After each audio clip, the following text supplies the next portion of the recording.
All right, welcome. Today we're going to try and untangle this incredibly complex web of power that's playing out in Pakistan. See, there's this situation where a former spy chief might be prosecuted. And believe me, it's sending massive shockwaves through the entire political system. This whole thing is pulling back the curtain on how power really works over there. So, to really wrap our heads around this, there's a phrase from our source material that just nails it. The idea is the potential charge isn't just about interfering in politics. I mean, that's almost a given. No, it's about him doing politics within the interference. Think about that for a second. It's not about crossing the line, it's about playing your own personal game once you're already over it. And honestly, that's the perfect way to look at everything that's unfolding. And that leads us right into our first big topic, the potential fall of this spy master. You can think of this whole thing like a single stone being dropped into a calm pond. The stone, in this case, is this rumor, this possibility, that the former spy chief, Faiz Hameed, might actually turn state's witness against the former Prime Minister Imran Khan. And man, the ripples from that one little stone are spreading out and touching everything. So, at the heart of all this drama, you've got these two guys. On one side, Imran Khan, the former prime minister. On the other, Faiz Hameed, the former top spy. I mean, we're talking about two men who, not very long ago, were at the absolute top of the food chain. One in civilian power, the other in military power. And now, their old alliance, it's become the very centerpiece of this huge, unfolding power play. So here's the million-dollar question that's being pushed, at least according to the source material. Who was really pulling the strings? You see, there's this narrative being built, piece by piece, and it goes something like this. A spy chief, no matter how powerful, ultimately answers to the prime minister. See where this is going? The end game here is to frame Imran Khan as the main architect, the guy ultimately responsible for, well, whatever it is they decide was done wrong. And here's how that strategy seems to be playing out. It's like a three-step playbook. Step 1, you clear the former army chief General Bajwa. You say his only fault was maybe not paying close enough attention, simple negligence. Okay. Step 2, you frame Faiz Hameed not as a mastermind, but as a subordinate, just a guy following orders. And if he was following orders, well, that leads you right to step 3. You target Imran Khan as the one who's really in charge, the one giving those orders. Okay, so that's the immediate drama. But now let's look at that first big ripple we talked about, which is really all about the military's enduring power in the country. Because what this single case does is expose some really deep truths about the establishment's fundamental role in Pakistan.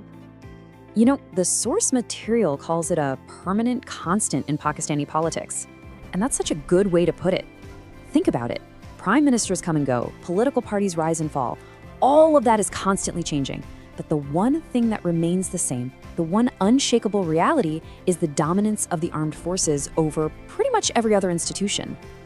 But this whole situation brings up a really interesting problem for them, right? It's kind of a Pandora's box scenario. By pursuing one of their own, even a retired general, is the deep state, that powerful military and intelligence establishment, accidentally setting a precedent for accountability? I mean, could this weapon they're creating to go after their current opponents, could it one day be turned around and used against them? It's a huge risk. And that's why there's so much skepticism about what any punishment would actually look like. Is this going to be real justice, or is it going to be what the source calls a country club sentence? I mean, people haven't forgotten when General Musharraf's massive, fancy farmhouse was officially declared a camp jail for his house arrest. So yeah, there's a real feeling that any punishment might just be for show, not truly severe. Okay, this internal power struggle also reveals what the source describes as the state's double-edged sword. Let's dig into how the state manages the story, how it controls the narrative, both for people on the inside and for its critics. So the source talks about this really fascinating system. It's like the state creates these batches of friendly journalists, influencers, you name it. They get the VIP treatment, helicopter tours, amazing access, all the perks. But here's the catch. When the political winds change and they're no longer useful, they fall out of favor. Fast. They can find themselves exiled, even targeted. The individual people in these batches change all the time, but the underlying system of control, that stays exactly the same.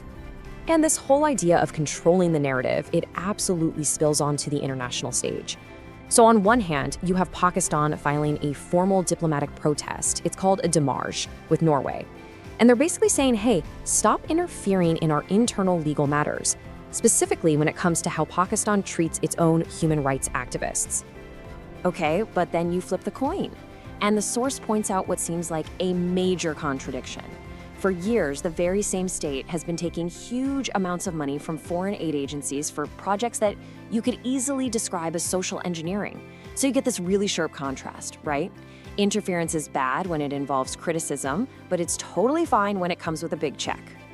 Now, these complicated dynamics aren't just happening inside Pakistan, they spill right over the border. So let's shift our focus to Afghanistan, where we're seeing something of a fractured brotherhood and, frankly, a lot of tension on the border. And you can really see the core of the problem here. Pakistan operates like a traditional country. It has a conventional army, clear borders, that kind of thing. The Afghan Taliban, on the other hand, still thinks and acts like a guerrilla force. They have completely different goals, they use different kinds of leverage, and because of that, you get this constant grinding friction between the two. This is where it gets really interesting, though. The source calls it the Taliban's cynical calculus. Check this out. They use Pashtun nationalism as a tool against Pakistan.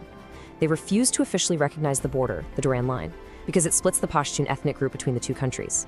But at the same time, they have no problem recognizing the old borders drawn by the Soviets with countries to their north, where there aren't Pashtuns. It's selective. And this leads to a pretty blunt warning from the source, aimed right at the Taliban. And it's this: the way they ran a guerrilla war, they cannot run a country. It's a simple, hard truth. At the end of the day, their economic survival depends heavily on Pakistan, and that's a reality that their guerrilla mindset just might not be equipped to handle. All right, so we've gone deep into the military establishment, and we've looked across the border at foreign policy. For our last section, let's bring it all back home and look at the surface-level game of politics. This is where we see all those deep, powerful ripples finally washing up on the shore of everyday politics. And if you just look at the surface, everything looks, well, lovely.